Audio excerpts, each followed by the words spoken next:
¿Qué tal, amigos? Una vez más aquí en nuestros prolegómenos de lo que va a ser la distinción honorífica aquí en nuestra ciudad capital, Lima, Perú, con una visita de un hermano ecuatoriano. Siempre la relación con el Ecuador pues es muy cercana. Creo que nuestras culturas son prácticamente las mismas, no hay muchas diferencias. De eso vamos a conversar un poco con nuestro invitado, el ingeniero Javier Hervás, quien ha tenido pues el gesto de venir presencialmente a recibir su distinción bien ganada por su trayectoria, más que nada social, ¿no? Y a nivel también político, dentro de lo que significa esa lucha por nuestros hermanos, en este caso del Ecuador, ¿no? Que requieren de personalidades que verdaderamente se identifiquen con sus problemas, con la salida a sus problemas, pero a través del trabajo, a través de la honradez, ¿no? De las virtudes, y no de aquellas cosas malas que por ahí a veces abundan, lamentablemente, en Latinoamérica. Bienvenido, ingeniero, y la verdad que para nosotros es muy importante que usted esté presencialmente, ¿no? Porque hay veces que participan virtualmente, ¿no? Porque no pueden venir, pero venir presencialmente pues nos da un aliciente de lo que significa la hermandad entre el Perú y en este caso Ecuador. Sin duda, Jorge, para mí es un gusto y un honor poder estar acá, agradeciéndoles a ustedes por recibir una distinción, porque al final del día esa hermandad y fraternidad entre los latinoamericanos hay que seguirla siempre impulsando. Sí, es necesario. Coméntenos precisamente, decía en la introducción que somos casi el mismo país, ¿no? En estas pocas horas que ha estado acá en Lima. De hecho, ¿y usted fuimos uno solo como Tahuantinsuyo, desde claro. Chile, Perú, sí. Ecuador, Colombia. Lo mismo, sí. Y bueno, y usted estudió aquí todavía, ¿no? O sea, tuve la oportunidad. ¿Qué recuerdos le trae, por ejemplo, la Avenida Arequipa? No sé, a ver, estamos en la Avenida Arequipa. Claro, pues. tuve la oportunidad por el trabajo de mi padre de estar casi 4 años viviendo aquí en Lima, en Perú, y así como familia vivimos en diferentes lugares. Vivimos 4 años en Polonia, en Varsovia, luego fue aquí en Lima, luego fue en Nueva York. Mi padre trabajaba en Naciones Unidas cuando estábamos en Nueva York, después fue en Bogotá, y eso sin duda da la oportunidad de conocer otras culturas, pero como tú bien lo acotaste, somos países muy similares en la parte cultural, similares en los problemas también, porque vaya que nuestros países tienen problemas, pero los problemas que tenemos son muy similares unos con otros, sí. Y similares en las oportunidades y en las riquezas, porque todos nuestros países son países muy ricos, y en recursos naturales y en talento humano que tristemente, al menos en el Ecuador, hoy en día otra vez vuelve a pasar, los perdemos. Hay una ola migratoria muy fuerte de ecuatorianos saliendo del país, porque lamentablemente el país no brinda las oportunidades que quisiéramos que estén brindando a nuestros conciudadanos en todos los países latinoamericanos. Sí, y hay coincidencias incluso también en la cima del poder, ¿no? Casi las mismas figuras, ¿no? Aquí, por ejemplo, se da la posibilidad de que el presidente sea vacado, ¿no? O sea, la vacancia presidencial, ¿no? Una figura que no la tiene el Ecuador. Pero Ecuador tiene algo parecido, ¿no? Sí, algo parecido. Claro, en la Constitución del 2008 hay una figura, un artículo que coloquialmente se conoce como la muerte cruzada. Ajá, eso es parecido. El presidente que fue electo en el año 2021 estaba a punto, porque iba a ser un juicio político para que la Asamblea Nacional, o sea, el Congreso de la República, haga una muerte cruzada, lo destituyan. Él, sin embargo, se adelantó porque la figura constitucional le da mucho más poder al presidente que a la Asamblea. Se adelantó y por eso cesó en funciones de la Asamblea, se quedó él unos meses más en el poder y se adelantaron elecciones. Sí, pero eso fue obligado por la muerte cruzada que se le venía encima. Porque el presidente la decretó. Sí, bueno, de aquel entonces. Son situaciones que son casi parecidas por ahí, ¿no? En torno a lo que pasa acá en Perú con Ecuador. ¿Y por qué sucede eso en la cima? ¿A qué atribuye usted? ¿Qué pasa? ¿Que los que llegan a la cima no tienen la conducta que pregonan, sino al revés, ¿no? Sí, tristemente hay mucha incoherencia en la política de nuestros países. Porque una cosa es lo que se dice y otra cosa es lo que se hace. Una cosa es en campaña y otra cosa es en el ejercicio del poder. Y lo que necesitamos es ser como somos la gran mayoría de ciudadanos, gente coherente, ¿no es cierto? Que si yo te digo algo, te lo cumpla. Así somos la gran mayoría de personas. Tristemente, en la política de nuestros países, eso en la gran mayoría no ocurre. Esa es la relación inversa. Y ese es el reto, lograr que más ciudadanos se involucren en política para que esos valores que sí existen a nivel de la sociedad, y que en la sociedad sí es la mayoría, porque la gran mayoría de ciudadanos no somos corruptos, la gran mayoría de ciudadanos amamos nuestros países, cualquiera que este sea de Latinoamérica, vivimos y nos conectamos con nuestra sociedad, nuestra identidad, nuestra familia, nuestra cultura, amamos nuestras raíces. Lamentablemente, unos muy pocos que ejercen poder pierden esa visión colectiva para estar en intereses personales que nos deterioran a todos. Porque también algo que uno no se explica en el sentido común es cómo es posible que no entiendan quienes están en ese círculo que si le va bien al país les va bien a ellos también. Ya. Siendo políticos, siendo funcionarios públicos, cualquiera que sea el rol que cada uno tenga. Pero lamentablemente buscando ese beneficio individual, tristemente con antivalores como la corrupción, como hasta crimen organizado tenemos en el ejercicio del poder, nos deterioran a todos, incluyendo a ellos, porque ¿de qué les sirven las fortunas que de manera ilegal alcanzan a acumular en un país incendiado? ¿Lo van a poder disfrutar? No van a poder. Lo que pasa en Venezuela, por ejemplo, yo tengo alumnos que sus padres, de alguna manera, llegando al poder, han acumulado riqueza, ¿no? Y entonces me cuentan ellos, secretamente, prácticamente, me dicen, mi papá no sabe qué hacer, porque vive en un barrio y ya tenemos una casa en una buena zona, pero no podemos mudarnos porque si nos mudamos se van a dar cuenta que hemos tenido un cambio económico, ¿no? Entonces mi papá dice que tenemos que seguir viviendo aquí. Tenemos hasta yates, no podemos usarlo. ¿Por qué? Porque mi papá dice que tenemos problemas si es que lo usamos. O sea, es como obtener riquezas para no utilizarlas por haberlas obtenido ilícitamente. Y mira, algo que yo también me pregunto en ese mundo, de lo que uno alcanza a ver es, ¿para qué convertirte en verdugo de ti mismo? Porque ¿qué termina sucediendo en estas historias que tú mencionas? Una vez que tú hiciste algo que te puedan tachar, te vuelves esclavo del sistema, claro, porque ya no puedes salir de ahí, porque luego los otros te van a chantajear. Es una mafia. Si tú me delatas, yo te delato, o si es que no haces este favor que te pido, te voy a delatar. Entonces ya no puedes actuar como un ser humano en libertad, actúas como una persona ya siendo secuestrada de tus propias acciones. Ajá. Ahora, usted estuvo en elecciones anteriores, ¿no? ¿Por qué en esta última no llegó a seguir en la lucha política? ¿A qué se dio? Yo participé como candidato a la presidencia de la República del Ecuador en una situación, se te puede decir hasta inverosímil, porque yo no había tenido ninguna participación en política, no era miembro de ningún partido político. ¿Fue su primera experiencia? Fue la primera experiencia, pero no tenía tampoco ninguna conexión con ningún político del país. Todo esto, por eso te digo, es inverosímil. Yo por supuesto que quería hacer política. De hecho, yo una maestría que hice en la Flaxo, en el Ecuador, de ciencias políticas, porque mi anhelo sí era hacer política. Pero en esas realidades que nos enfrentamos los ciudadanos, en ese anhelo de hacer política, comienzas tú a averiguar, a ver, ¿qué necesitas para crear un partido político? En el caso concreto del Ecuador, en ese entonces eran 320.000 firmas, hoy en día son casi 400.000, porque va en función del patrón electoral. Claro. Entonces tú decías, bueno, 380.000, vamos a recogerlas, y ahí yo nos hicimos amigos en un curso de coaching ontológico con una persona que estaba metida en política. Le digo, oye, tú que estás en política, ¿cuánto necesitas para recoger? ¿Cuántas firmas? Me dice la cifra. Oye, y en términos económicos, reunir las brigadas para ir a recoger firmas, eso más o menos ¿cuánto representa? Dice, mira, no hay una cifra exacta, pero más o menos de manera empírica se habla de que $1 por cada firma, y no te estoy hablando de pagar porque te digo de hablar en términos de recoger brigadas, de hacerlo bien. Bueno, entonces parecería de 180.000, y dices, no, pero ¿sabes qué? Como el sistema está tan mañoseado, vas a tener que entregar 3 veces más firmas de la que necesitas. Ah, sí, pero ya estás hablando de más de 1 millón de firmas. Entonces, claro, esa conversación, aceptándola en la realidad, se convirtió en, bueno, algún día tal vez a la vejez, porque al final yo no vengo de una familia de empresarios, tampoco vengo de una familia de políticos. Ese anhelo de ser política nace de buscar ver a tu país, claro, a tu familia, hacer algo por el país, a tu entorno, dejar un legado.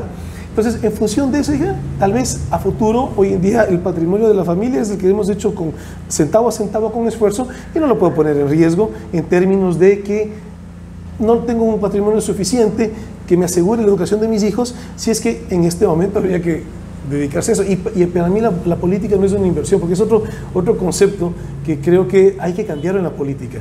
Muchas personas lo ven como una inversión. Hay candidatos que se endeudan para hacer política. Para cobrarse después. Y entonces uno sale con la pregunta, ¿para qué te endeudas? Si es que yo vengo del sector privado, yo entiendo lo que es un negocio. Un negocio es que tú inviertes tiempo, inviertes dinero, inviertes recursos para luego recuperarlos, ¿verdad? Pero la política no puede ser eso. La política si tú inviertes tu tiempo, pero no puede ser un tema de que inviertas dinero para recuperar o hacer más dinero. Eso sería un acto de maldad, ¿no es cierto? Y eso es lo que estamos viviendo. Claro. Y si queremos cambiar algo para bien, no podemos ser parte del problema. O lo hacemos bien, y aquí todos somos seres humanos, no se trata de llegar uno a estar juzgando a otros, no, para nada, cada uno tiene su historia, pero hagámoslo bien. Claro. ¿Y qué pasó ahora? ¿Por qué no ahora? ¿Por qué no participó? Mira, el tema es que llegué a estar a menos de 4 puntos de pasar a segunda vuelta en la elección. Entonces para muchas personas fue una sorpresa, un total desconocido, porque siendo francos, más allá de mi familia y mis amigos y clientes y proveedores, el resto del Ecuador no me conocía. Y llegué a prácticamente 16% del electorado. Entonces, en función de esa experiencia, tú dices, oye, chévere, hagamos. Y luego, ¿qué resulta? Que cuando te ven como una amenaza, comienzan a caerte por todo lado. El que ya salió, el anterior presidente... Hubo una guerra sucia.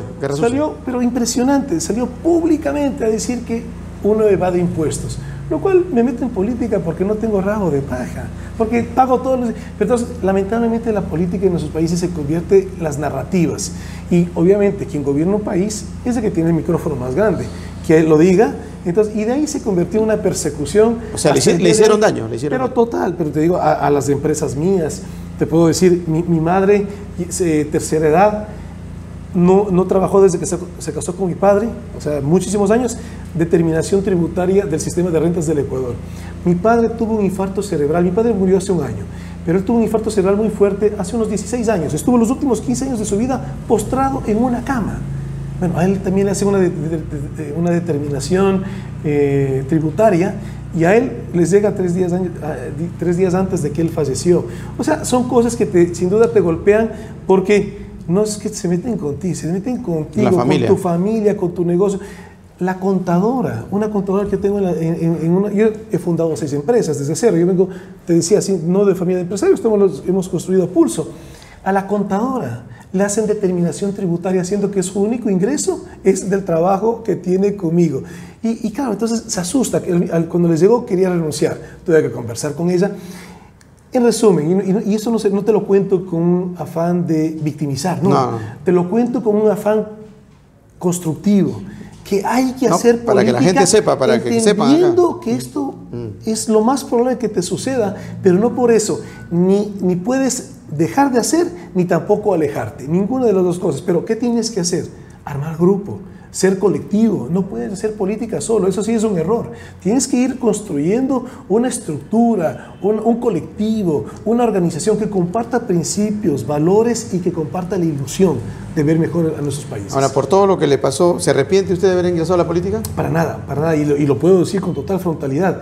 Hacer política es una de las cosas más maravillosas que me ha pasado en la vida. A pesar de todo lo que le pasó. A pesar de todo, claro. Evidentemente, nada en la vida o es solamente bueno o es solamente malo.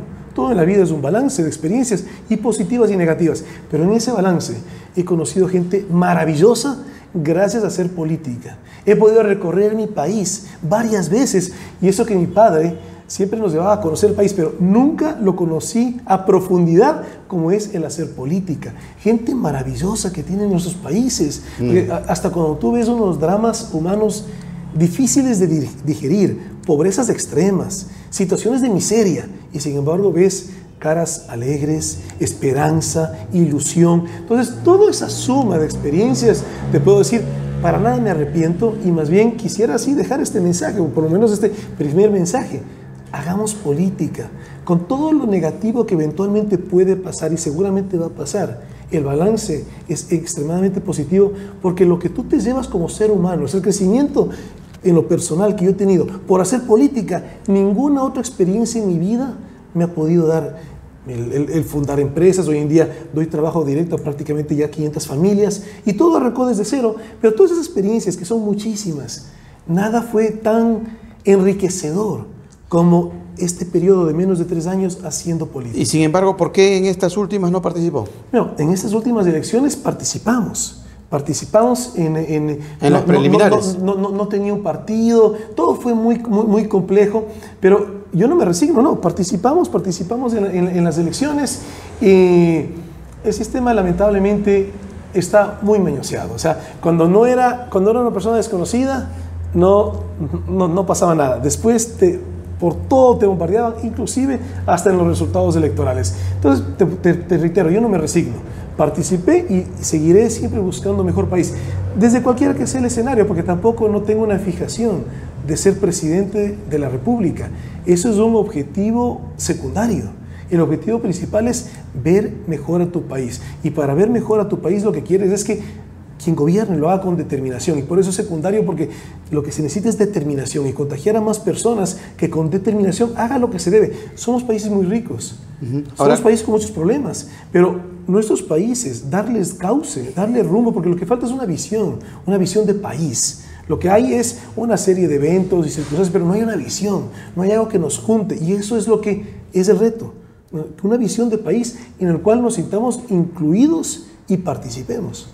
Cuando alguien se acerca al currículum de nuestro invitado, el ingeniero Javier Vaz, seguramente va a ver que sus inicios son con una agrupación que dice de izquierdas, ¿no? Aclare eso, porque usted es un empresario de izquierda. Es raro, ¿no? Es raro ver un empresario de izquierda. A ver, yo te puedo decir, cuando hice la maestría en la Flaxo de Ciencias Políticas, un pensamiento político con el cual yo me conecté mucho es la socialdemocracia. Y la socialdemocracia es un pensamiento de centro izquierda, ¿no? O sea, no es la extrema izquierda la que en su discurso te siembra odio o esa lucha de clases, ¿no? Tampoco no es una extrema derecha que es la que te dice que no hay que hacer nada, que cada cual sale de su pobreza solito y dice que es pobre es por culpa de él. Lamentablemente esos discursos existen. O sea, son extremos que nos dañan porque nos polarizan como sociedad. Este pensamiento de centro izquierda, que es el que yo me conecté, y casualmente es el partido, y yo te iba a contar cómo fue. Yo no conocía a nadie en el partido. Este amigo, con el cual yo le había preguntado qué necesitas para hacer un partido, me llama un día y me dice, oye, ¿tú sigues interesado en hacer política? Yo digo, claro que sí, pero a futuro, cuando tenga la posibilidad de tener un patrimonio que no comprometa el bienestar de mis hijos, que todavía son pequeños. Me dice, mira, porque hay un partido que está buscando un candidato a la presidencia de la República. ¿Cuál es? El partido Izquierda Democrática. Y Izquierda Democrática fue un partido que fue gobierno en el Ecuador del 88 al 92. El presidente de aquel entonces, que fue presidente del Ecuador, vive todavía, es el doctor Rodrigo Borja. Y él fundó ese partido como la socialdemocracia ecuatoriana. Pero la palabra izquierda democrática de repente puede sonar un poco fuerte porque es una izquierda. Pero te digo, es el partido que representaba al menos en el Ecuador la socialdemocracia. Entonces para mí fue algo un honor ser candidato a la presidencia de la República de tu país, y un honor doble cuando es por el pensamiento político que a ti o tú te sientes identificado. Claro. Correcto. Lamentablemente, con muchas cosas, que por eso te decía que falta una visión, perdieron visión. Ese partido perdió visión. Y actualmente tenían un solo curul en la Asamblea Nacional. A raíz de la campaña que nosotros hicimos, llegamos a tener 16 asambleístas que comenzaron al poco tiempo a repetir lo mismo que habían hecho en el pasado. Y hoy en día, en este momento, no tienen ninguna presencia en la Asamblea Nacional, ni uno, ninguna curul. Entonces, son experiencias y enseñanzas. Lo que hace falta también hay una frase que me encanta que dice que quien no conoce su historia está condenado a repetirla. Y es una verdad. Es decir, lo que hoy en día vivimos es consecuencia de cosas que han pasado y que van a seguirse repitiendo en la medida en la cual no conozcamos de historia para hacerlo diferente. Y eso es lo que hay que buscar como reto, como sociedad, que nuestros países sean diferentes. Claro. Ahora, ya yéndonos a la actualidad, es un empresario el que llega a gobernar por estos años y 6 meses, creo que es, ¿no? Correcto. A terminar el mandato anterior, él es hijo de una de las fortunas más grandes del Ecuador, que fue creada por su abuelo. Él fue el mayor exportador de banano del Ecuador. Ecuador es el principal exportador de banano del mundo, que es Luis Noboa Naranjo. Su padre, Álvaro Noboa, fue 5 veces candidato a la presidencia del Ecuador. Nunca ganó, ¿no? no ganó, y ahora él venía de ser asambleísta, fue electo asambleísta en las elecciones del 2021 y ahora ha sido electo presidente. ¿Y qué expectativas hay? Porque es un periodo corto, ¿no? Yo creo que dentro de poco se vuelve a vivir la expectativa de los candidatos para lo que va a pasar. Es un periodo muy corto y mira, algo que yo sí he aprendido de la política es dejar mensaje para que es algo positivo, ¿no es cierto? Y mira, sin buscar criticar al actual presidente, pero sí decirte qué es lo que a mí como ciudadano pienso que son errores. Un error, por ejemplo, se posiciona y dice me voy a la reelección. Y está bien que lo pueda tener como una aspiración justa de cualquier ciudadano y es una reelección en un sistema democrático. Lo que me parece que es inoportuno es que, primero, que lo digas públicamente. ¿Se permite en Ecuador la reelección? Una sola ocasión. Y de hecho, este periodo, como es una elección atípica, está en el limbo, porque entonces muchos dicen, es que esto no cuenta. Entonces, como muchas cosas en la legislación de nuestros países, muchas cosas no están tan claras, entonces son limbos. En la de acá no contaría y tendría hasta 2 veces. Sí. Entonces, hay algunos que dicen que no, otros dicen que sí. Entonces, quedan situaciones en la incertidumbre. Pero lo que sí es una realidad es que quien gobierna, yo pienso que quien gobierna para ser reelecto no son probablemente las mejores decisiones las que va a tomar a favor de un país que tiene crisis. Porque si fuera un país con estabilidad, que te digo, si fuera un país europeo, si fuera Estados Unidos, cualquier país que tú podrías decir, mira, tiene una estabilidad, perfecto que tú lo gobiernes para la reelección, pero en países en crisis, tú tienes que tomar medidas que seguramente muchos, sobre todo en términos económicos, no son populares, pero son necesarias para evitar mayor sufrimiento. Para que ese sufrimiento, tú dices, bueno, aquí todos nos apretamos los cinturones porque tomamos una visión de país. Pero aquí no solo eso, sino que se convierte en lo que muchas veces escuchamos que es el populismo, ¿no? Claro. Ofertas y demagogia para llegar a ser electo, que lamentablemente en un país con las arcas fiscales en déficit, Ecuador, te doy una cifra, desde el 2008 estamos en déficit presupuestario. Es decir, ya llevamos más de 14 años prácticamente, el próximo año 2024, que estamos en 16 años, perdón, que estamos en déficit presupuestario. O sea, cada año tienes que endeudarte para cubrir el presupuesto del Estado. Entonces, y seguir con ofertas y con dádivas que son necesarios. Por ejemplo, te doy, en el caso concreto del Ecuador, tenemos subsidio a los combustibles.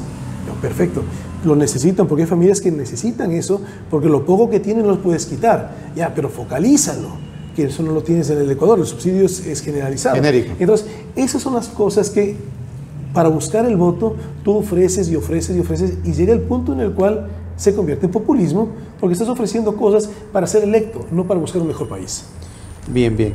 Ya para ir finalizando, ¿cuál es la peor crisis por la que atraviesa Ecuador en la actualidad? La peor. Lo que más le hace daño. Yo te diría, la peor crisis es la suma de muchas crisis, que es lo que estamos atravesando. Estamos atravesando una gravísima crisis de inseguridad, que está relacionada con una crisis económica, porque la inseguridad no viene sola. Hay que reactivar la economía para también combatirla, pero también hay que hacer las cosas con determinación. Control en el sistema carcelario no existe en el Ecuador. Tristemente las cárceles se convirtieron en terreno de nadie, en donde los grupos de crimen organizado son los que reinan y desde las cárceles controlan lo que pasa en las calles. Lamentablemente nos hemos convertido en el mayor exportador de Sudamérica de droga, y no porque seamos productores, sino porque la gran mayoría de la droga que sale del Ecuador viene de Colombia, y en esa ruta, una ruta de sangre, porque el crimen organizado lamentablemente se nutre del caos, se nutre del terrorismo, porque eso, generar terror en la ciudadanía, eso es terrorismo, ¿no? Del aumento del consumo de la droga de los jóvenes. Entonces, todo esto es dejar al país en una mayor crisis social. Y eso lamentablemente está pasando en el Ecuador. Entonces, no te puedo decir que la mayor crisis sea la de seguridad. La de seguridad, sí, tú la sientes, es miedo, es preocupación, pero es que la crisis es la suma de la inseguridad, la crisis económica, la ausencia de trabajo. Esto está generando una ola migratoria que ya pasamos a la ola que tuvimos en el año 2000, cuando fue la migración muy fuerte, cuando el Ecuador se dolarizó. una ola migratoria muy grande, pero la de ahora es mayor. Entonces, eso es una crisis social también. Hogares que se fracturan, padre, madre, se quedan separados por buscar un mayor bienestar, niños que se crían con sus abuelos, que no tienen ni la energía, ni tal vez la conexión que un padre y una madre tienen con su hijo para criarlo en valores. Entonces, los problemas se van sumando. Responder tu pregunta es difícil, pero te diría, la mayor crisis es que son muchas crisis que están sumadas al mismo tiempo. Bien, daría la impresión, por lo que nos explica el ingeniero Javier Hervás, que está hablando del Perú, pero para que vean ustedes qué parecidos somos. Que somos hermanos hasta en eso, en la crisis, ¿no? Y en las riquezas, porque también eso es otro mensaje que te quisiera permitir, que me permitas, Jorge, dejar, que no nos distraigamos. Porque a veces en las dificultades nos distraemos, ¿no? Y el país... Pero tenemos cosas buenas. Pues que tenemos cosas maravillosas. Por ejemplo, ¿qué podemos rescatar de lo bueno que actualmente se está haciendo en el Ecuador, por ejemplo? Es que son cosas buenas en potencial, todavía tristemente no en realidad. El potencial que tenemos, la gente, oye, el ecuatoriano es gente trabajadora. Sí. Gente fraterna, gente solidaria. Pero cuando te digo ecuatorianos es porque estoy pensando también en el peruano, y en el chileno, y en el colombiano, y en el venezolano. Los venezolanos en la crisis que hubo económica en el Ecuador. Fueron anfitriones. ¿Cuántos hermanos ecuatorianos no recibieron los hermanos venezolanos? Y esos somos los países, porque la crisis en un lado, ¿qué hace? Que tengan que ir a buscar albergue en otros lados, ¿no? Entonces, en los años 60, mucho ecuatoriano fue a vivir a Venezuela, a hacer familia, a buscar desarrollo, porque lamentablemente en ese momento el Ecuador, las condiciones eran muy agresivas. Ahora es al revés. Entonces, que no nos olvidemos de eso, porque también muchas veces, claro, y en todo lado hay gente buena y gente mala. Sí, claro. Entonces, en el Ecuador ha pasado mucho que se comience a estigmatizar a hermanos venezolanos, porque en alguna banda criminal hubo un venezolano. Hace un tiempo era con colombianos y se estigmatizaban a los colombianos. La gran mayoría somos gente de bien. Que hay un venezolano involucrado en un grupo de crimen organizado, eso pasa. Igual van a haber ecuatorianos involucrados en esa banda.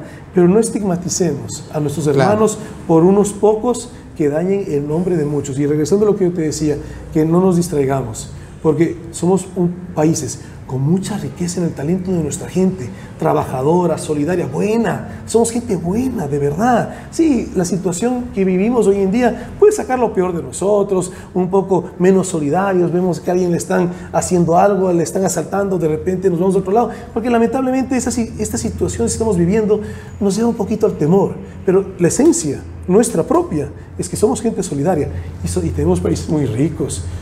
Perú, gran exportador de oro. Ecuador está encontrándose cantidad de minas de oro hoy en día, pero es que son riqueza en recursos naturales no renovables, riqueza en la producción de alimentos, riqueza en la cantidad de agua que tenemos, riqueza en los climas, en la variación de Perú igual que Ecuador, costa, sierra, Amazonía, y en caso de Ecuador también tenemos las Islas Galápagos. Entonces tenemos mucho que mostrar, pero lamentablemente todo eso sigue siendo potencial en la medida en la cual no tengamos una visión de país que nos agrupe para tomar rumbo. Unidos somos más fuertes. Más fuertes, y ahí viene la palabra que me encanta, que es la sinergia.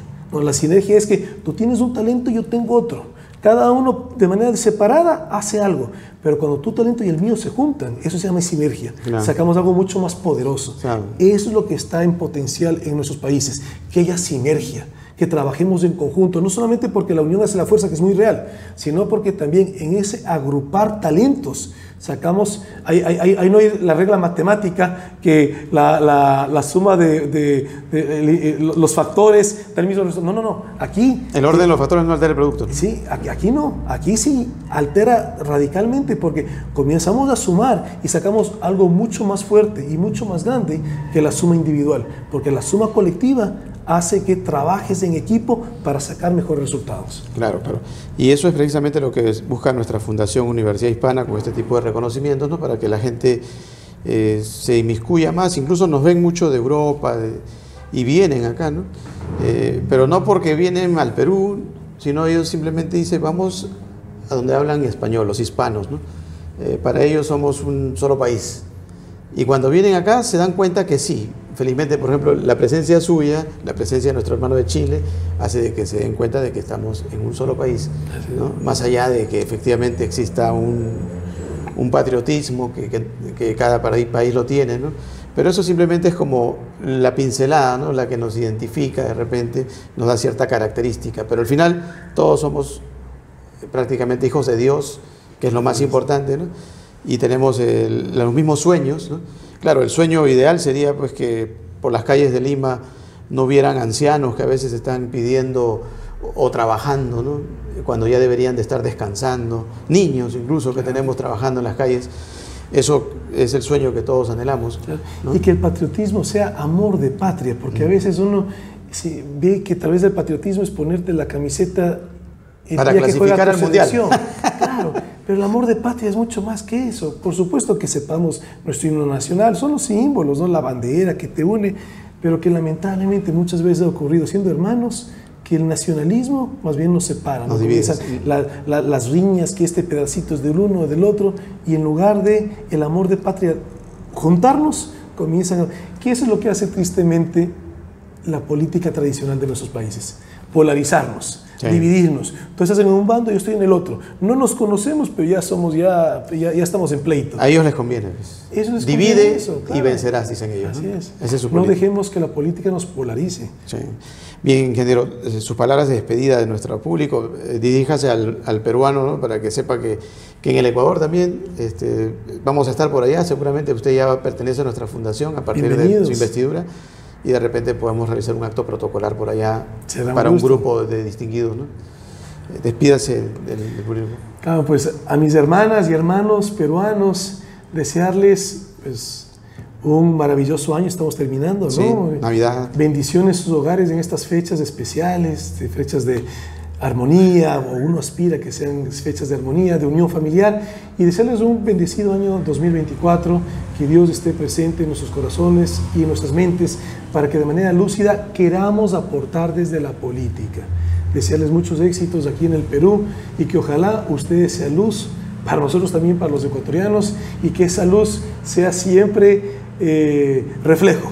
Que si es que en un momento dado Perú es luz, que luego Ecuador también lo tome, y cuando si en un momento dado Perú pasa por dificultad, se tome de esa luz, porque la luz son las ideas que nos ayudan a ser mejores, y que somos sin duda gente de valores los latinoamericanos, que no nos olvidemos de eso, que sea un año maravilloso el 2024 en el Perú, y que todos estemos trabajando buscando una mejor región, unos mejores países, una mejor Latinoamérica que nos una, que nos dé fraternidad, y que siempre estemos profesando amor de patria en cada uno de nuestros países.